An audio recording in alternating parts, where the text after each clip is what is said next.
TV for me is going to radically transform over the next 5-10 years. The question is, what will happen with TV viewing? How will it change as we get an increase in penetration of connected TVs? So high-speed cable connections will mean that we'll be able to IP-serve broadcast content into the home, and will be a live kind of marketplace through which you'll choose your programming. Now, it still might be the case that majority of people will choose a broadcast stream of content, even by 2020, because people like to watch content when other people are watching it, right? However, when the ad break comes on, it's quite possible, as long as the commercial model from the broadcaster supports it, that we might dip into an IP stream and actually fill that ad break with IP-served ads. It really is the holy grail, to have the power of TV, a TV advertising experience, but to be able to serve it with an online-based metric. It's going to be phenomenal. I mean, phenomenal. So just from a consumer perspective, the content you'll be watching will simply be in the cloud, so you won't necessarily have to worry about whether that's the content's on this device or that device, because all your devices are looking glasses pointing at the same content, and the broadcast stream is just simply part of that as well. We'll also have a second screen, which will be our smart device, that will be a remote controller. So you'll be able to control your channels via that and actually see more information about the programs on your second screen.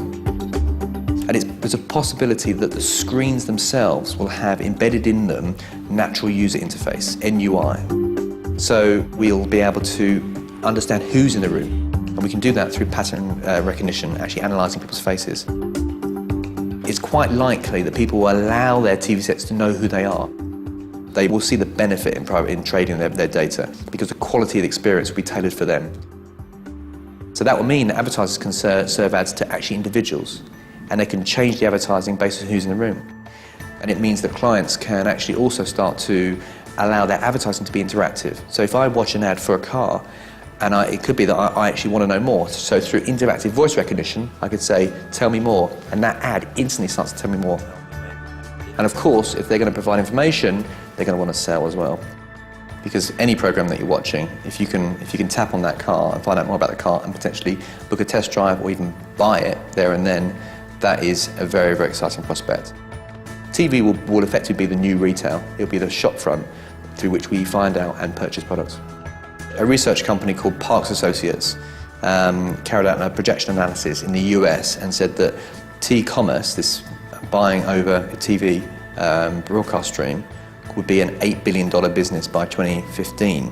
By 2020, you're going to be probably $30 to $40 billion business. Now, what's really important about that is if TV is the cultural engine that's driving developed markets, that allows TV media owners not just to be the server of the ad, but actually realise they are the catalyst for a social media storm. By 2020, there'll be a direct plug between the TV broadcast and social networks. The two will click together. So whatever happens on TV, whatever happens within advertising within TV, will instantly be exported through social networks. So it will enhance the effectiveness of TV. But of course it will mean there could be dramatic issues for brands, because with people being much more connected up, information is going to flow really fast. The socialisation of TV is going to be the next big era that we're going to enjoy. We'll see that individuals will be so powerful if they can stimulate their network that brands will be terrified by them. And it gets to a point where you'll see share prices being affected by it. And that's when the CEO will take a lot of notice as well. TV, as we know it at the moment, and as it will be in 2020, will be the most powerful channel that will sit at the heart of the marketing process. It will catalyse social media, and it will be a phenomenally powerful and strong place to be, with revenue streams in areas that we can't even conceive at the moment. Where we go with that, I mean, ultimately the only limitation is our own imagination.